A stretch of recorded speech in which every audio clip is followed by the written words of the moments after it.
WWE Super Showdown wasn't so super. A combination of missing talent, safely booked matches, and an embarrassing featured match left a lot to be desired from a show that was billed as a WrestleMania-caliber event. Here is a breakdown of each match with grades and highlights. This bout was strong, but a little too short. The Usos and Revival are among the best tag teams in the world, and while this was a pre-show match, it deserved a bigger stage and more extended programming. After double superkicks to both members of the Revival, the Usos secured the pinfall win over Dash Wilder. Hopefully, we'll see this one again in longer form. This didn't really feel like a pay-per-view match for one of the promotion's most prestigious championships. The work was solid, but not excellent from both men. Corbin lost the match after he and the referee had an altercation in the ring. Rollins would secure the schoolboy pin as Corbin complained. Corbin would, in turn, grab a chair and pound on Rollins, leaving him lying in the ring. Brock Lesnar's music hit on the loudspeakers.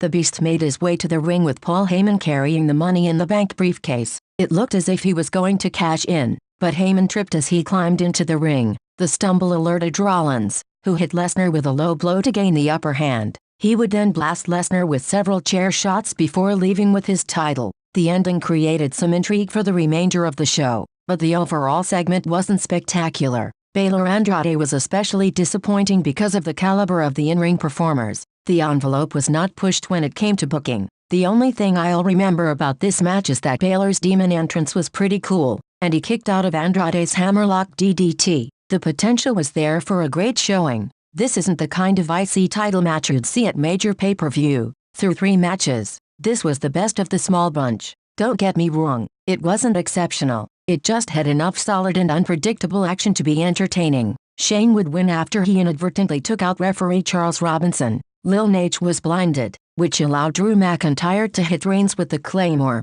Shane would cover him for the pinfall victory. Shane exited on McIntyre's shoulders like Master Blaster from Mad Max. Handicap matches are almost always horrible, and this was no exception. The old, tired way WWE builds its giants is just that, old and tired. It insults the intelligence of their audience and is one of the big reasons very few big men are ever over with the WWE universe. Lars has other problems, mainly his past racist remarks, and WWE is making it even easier to dislike him. Lucha House Party got the drop on Lars as they triple-teamed him, and that led to the disqualification, which was pretty strange. Lucha House Party hit several top rope moves against Lars as Kalisto held him down around the ankles. Thinking they had damaged him, they made their way up the ramp. Lars recovered and destroyed a trio on the ramp. It was a pretty big waste. I was pleasantly surprised by this match. The two legends have met on so many occasions I thought it would be difficult for them to put on an entertaining bout, especially with nothing at stake.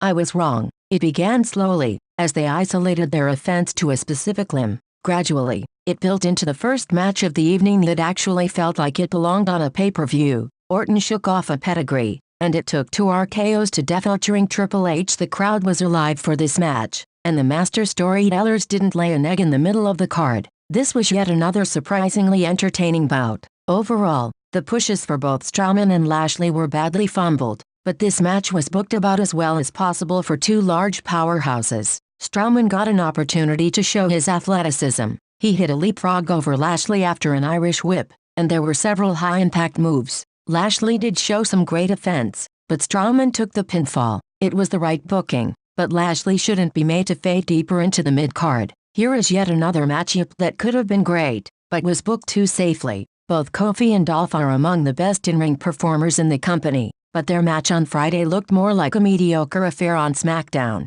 Xavier Woods' interference led to Kofi retaining his title. A cash-in from Lesnar would have been a saving swerve, but it didn't happen, and instead, we were stuck with another ho-hum outcome. At least the 2 men will meet in a steel cage at WWE Stomping Grounds later this month. Note to self: never watch another 50-man battle royal. This match was a miss besides the ending. It was nice to see the Saudi native and WWE prospect Mansoor win at the end, but everything that happened through the first 40 eliminations was horrible and pointless. Watching via the WWE Network, with multiple angles, it was hard to make out what was happening. I can only imagine what it was like to view in person. The crowd exploded for Mansoor at the end, but this was mostly bad. The main event was what you probably expected. Two 50-plus legends about 10 years past an age suitable for a strong match didn't perform well individually or as a unit, but their entrances were grand. There were several botches that nearly led to injuries as it appeared Goldberg was unable to keep pace. Undertaker wasn't exactly flying around like Ricochet,